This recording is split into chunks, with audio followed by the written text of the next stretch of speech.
रमता राम जपो रे प्राणी, अब तो सुन ले राम कहानी।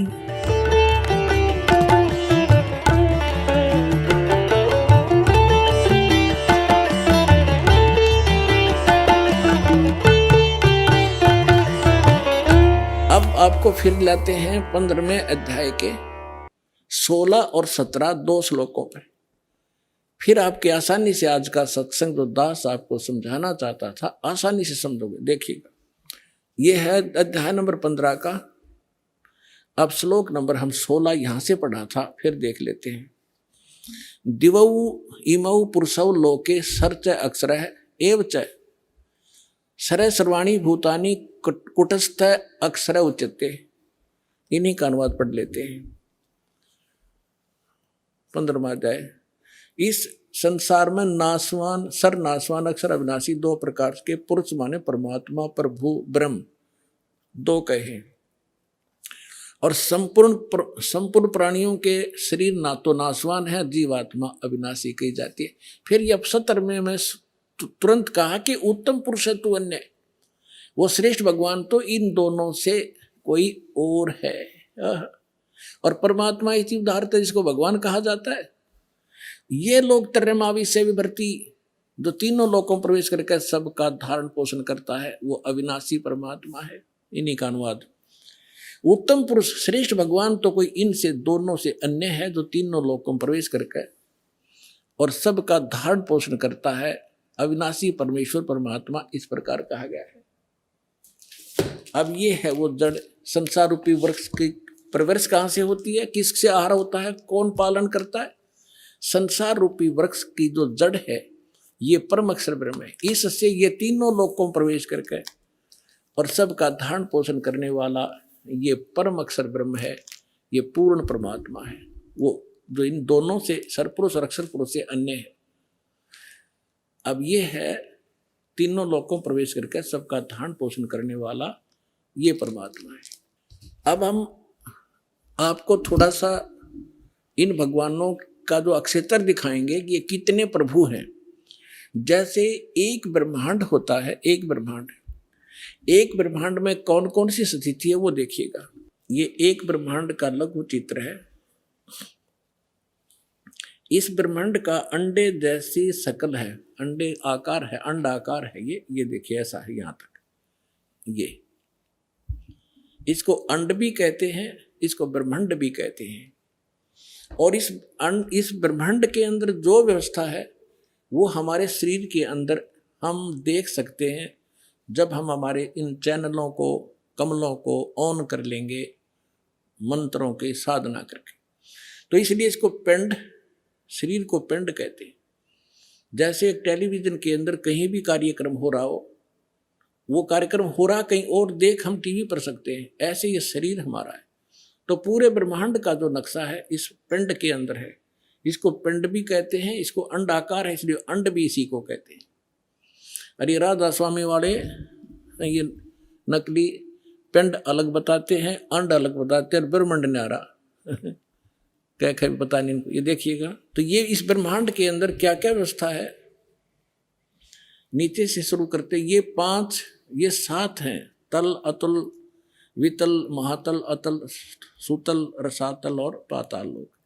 और ये पृथ्वी लोक, ये ब्रह्मा का लोक, ब्रह्मा जी का लोक, विष्णु शिव जी का लोक, विष्णु जी का लोक, और ये स्वर्ग, और ये नरक, ये इंद्र का लोक, ये मानसरोवर, ये धर्मराज का लोक, और ये एक ब्रह्म लोक है इसके अंदर। ये सारा ब्रह्म लोक कहलाता है। इतना ये एक ब्रह्म लोक है। इसमें इसने क्या कर रखा है, नकली सतलोक, ये महेंद्र काल भी, फिर नकली सतलोक, नकली अलखलोक और नकली अगमलोक और नकली अनामी लोक की रचना इस काल में करवा रखी। ये दुर्गा जी का लोक। यहां इसने गुप्त स्थान बना रखा है, और इस गुप्त स्थान पर कोई नहीं जा सकता इस काल की रजा से बिना।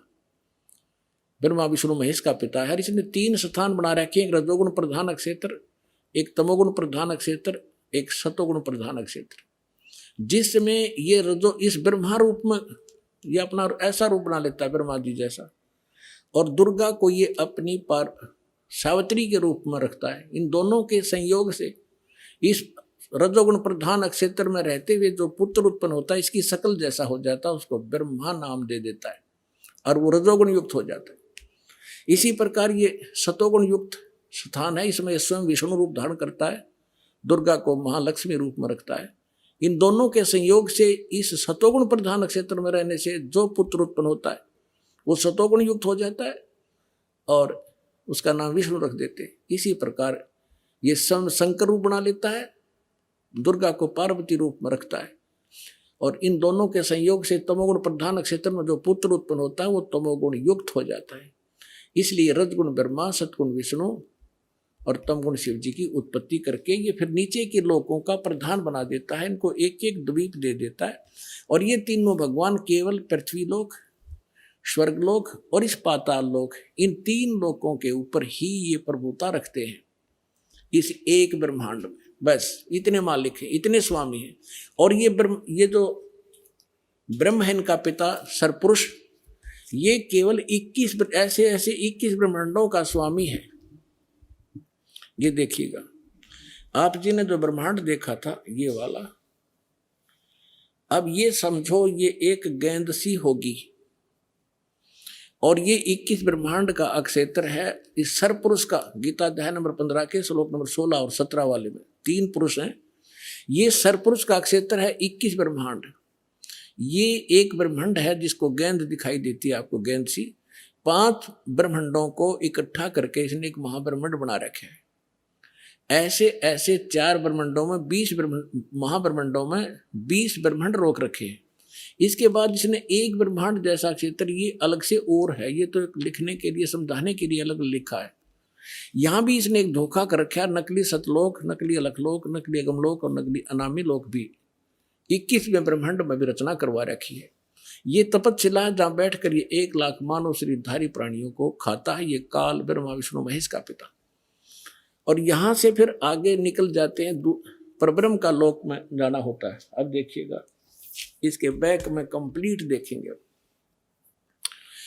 अब ये है कंप्लीट सभी ब्रह्मांडों का, असंख्य ब्रह्मांडों का चित्र एक समझने के लिए।